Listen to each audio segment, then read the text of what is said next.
नमस्कार दोस्तों, आप सभी का स्वागत है हमारी 2020 टेस्ट सीरीज में, जो आपकी आगामी परीक्षाओं को ध्यान में रखते हुए तैयार की गई है। और हम आज लेकर आए हैं प्राचीन हिस्ट्री के कुछ और महत्वपूर्ण प्रश्न। तो आइए शुरू करते हैं अपनी इस 2020 टेस्ट सीरीज का अगला अध्याय। और आज का पहला सवाल, अजंता की कला को इनमें से किसने प्रश्रय दिया? ऑप्शन है चालुक्य, पल्लव, वाकाटक, चोल। इसका जो सही आंसर है दोस्तों वो है वाकाटक। इसके बारे में कुछ और महत्वपूर्ण जानकारी।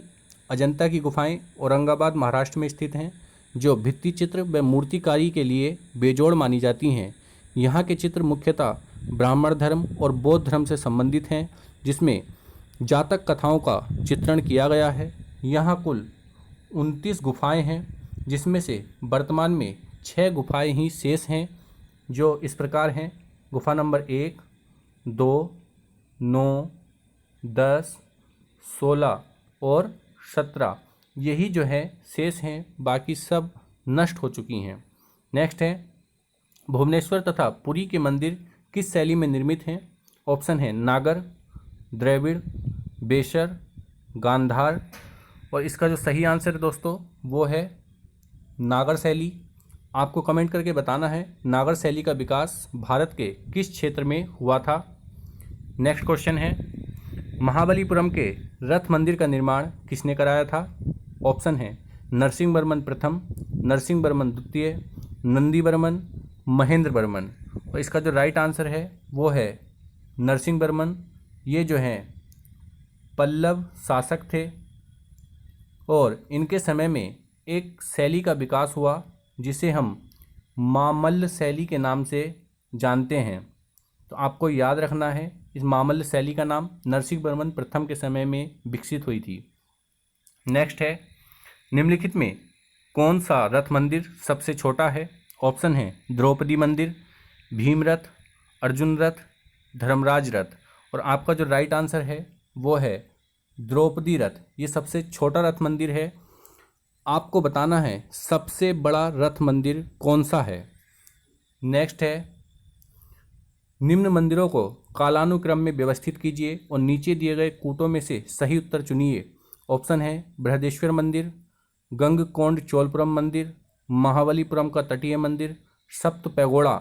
आपको इनके निर्माण के कालानुक्रम में व्यवस्थित करना है।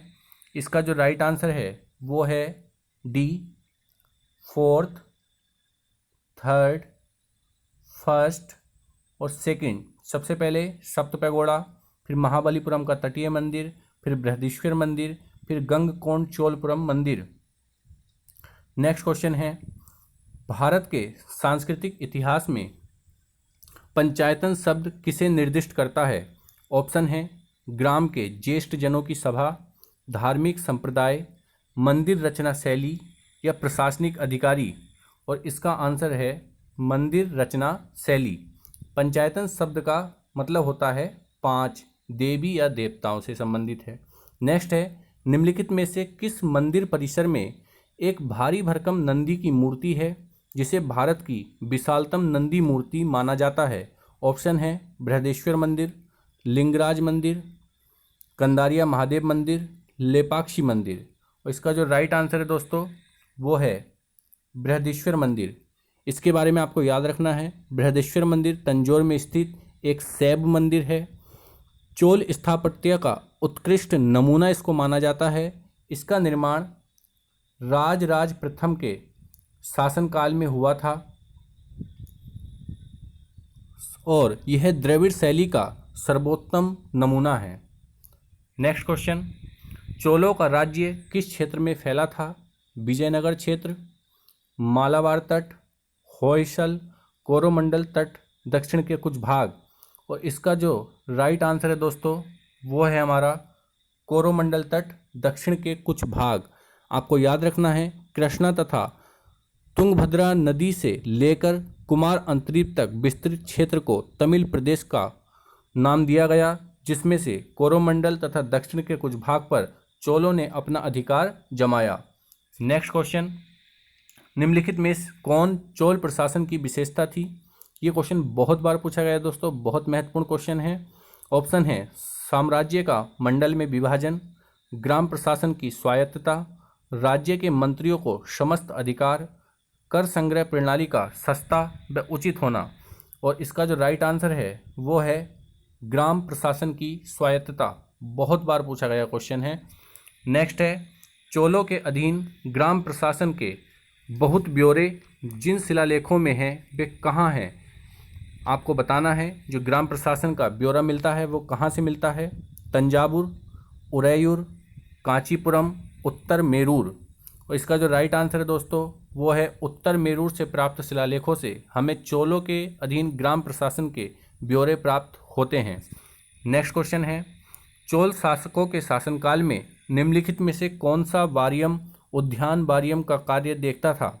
ऑप्शन है पान वारियम, एरी वारियम, टोट वारियम, संवत्सर वारियम।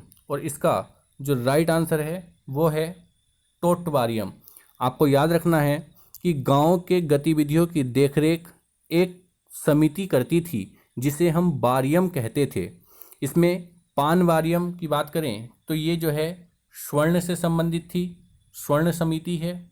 उसके बाद संवत्सर वारियम की हम बात करें तो ये वार्षिक समिति थी।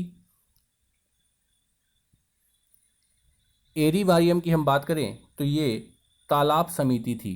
तो आपको जो है ये भी याद रखनी है। और टोट वारियम जो है उद्यान प्रशासन का कार्य देखती थी।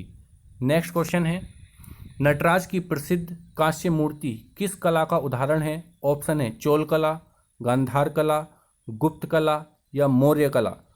इजी क्वेश्चन है दोस्तों, इसका राइट आंसर है चोल कला का।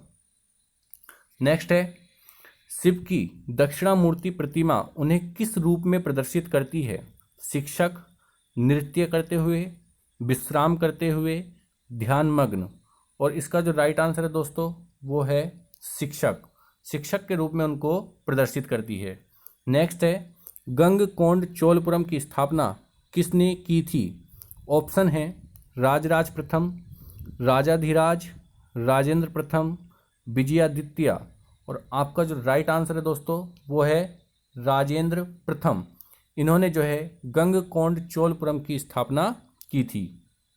नेक्स्ट है, निम्नलिखित में से किस चोल शासक को चोल गंगम नामक बृहद कृत्रिम झील बनवाने का श्रेय दिया जाता है? ऑप्शन है राजराज प्रथम, राजेंद्र प्रथम, राजाधिराज, राजराज द्वितीय। और जो राइट आंसर है वो है राजेंद्र प्रथम। नेक्स्ट है, चोल शासक का नाम बताइए जिसने श्रीलंका के उत्तरी भाग पर विजय प्राप्त की। ऑप्शन है राजराज प्रथम, राजेंद्र प्रथम, परांतक प्रथम या विजयालय। और इसका जो राइट आंसर है वो है हमारा राजराज प्रथम। इन्होंने श्रीलंका के उत्तरी भाग को जीता था। नेक्स्ट है, चोल राजाओं में से किस एक ने सिलोन पर विजय प्राप्त की? सिलोन का मतलब श्रीलंका से है। ऑप्शन है आदित्य प्रथम, राजराज प्रथम, राजेंद्र प्रथम या फिर विजयालय। और इसका जो राइट आंसर है दोस्तों वो है राजेंद्र प्रथम। दोनों में अंतर याद रखना है, इन्होंने केवल उत्तरी भाग पर ही अधिकार जमाया था जबकि राजेंद्र प्रथम ने संपूर्ण श्रीलंका को जीता था। नेक्स्ट क्वेश्चन है, वह चोल राजा कौन था जिसने श्रीलंका को पूर्ण स्वतंत्रता दी और सिंहल राजकुमार के साथ अपनी पुत्री का विवाह कर दिया था? ऑप्शन है राजेंद्र प्रथम, कुलोतुंग प्रथम, राजाधिराज प्रथम, राजराज प्रथम। और इसका जो राइट आंसर है वो है कुलोतुंग प्रथम। कुलोतुंग प्रथम ने अपनी पुत्री का विवाह श्रीलंका के राजकुमार के साथ किया तथा उसको पूर्ण स्वतंत्रता दी। श्रीलंका का राजकुमार इस समय बीरप्पे साल था तथा यहाँ का राजा विजय बाहु था। नेक्स्ट क्वेश्चन, तोलकाप्पियम ग्रंथ संबंधित है प्रशासन से, विधि से, व्याकरण और काव्य से या राजनीति से? तो आपको याद रखना है तोलकाप्पियम का संबंध व्याकरण और काव्य से है। इसके रचनाकार तोलकाप्पियर हैं जो ऋषि अगस्त्य के शिष्य थे। और आज का अंतिम सवाल है, दक्षिण भारत का प्रसिद्ध तक्कोलम का युद्ध किसके बीच हुआ था? चोल एवं उत्तरी चालुक्यों के मध्य, चोल एवं राष्ट्रकूटों के मध्य, चोल एवं होयसल के मध्य, चोल एवं पांड्यों के मध्य। और आपका जो राइट आंसर है वो है चोल एवं राष्ट्रकूटों के मध्य। इस समय जो चोल शासक थे उनका नाम था परांतक फर्स्ट, और जो राष्ट्रकूट शासक थे वो थे कृष्ण तृतीय। तो आपको याद रखना है, जिसमें कृष्ण तृतीय विजयी हुए तथा इन्होंने तंजयु कोंड की उपाधि को धारण किया था। तो इस प्रकार से आज के हमारे 20 क्वेश्चन हुए। कमेंट करके ज़रूर बताइएगा कि आपके कितना स्कोर रहा और आपको क्वेश्चन कैसे लगे। आगे फिर हम आपके लिए कुछ ऐसे ही क्वेश्चन लेके आएंगे। आज का टेस्ट बहुत महत्वपूर्ण था दोस्तों, क्योंकि ये कुछ ऐसे टॉपिक हैं जहाँ से अक्सर एग्ज़ाम में क्वेश्चन बनते हैं और हमें कन्फ्यूजन होता है। तो आप जो है अच्छे से इनको क्वेश्चन को याद कर लीजिए, नोट कर लेना। तब तक के लिए धन्यवाद, नमस्कार, जय हिंद, जय भारत।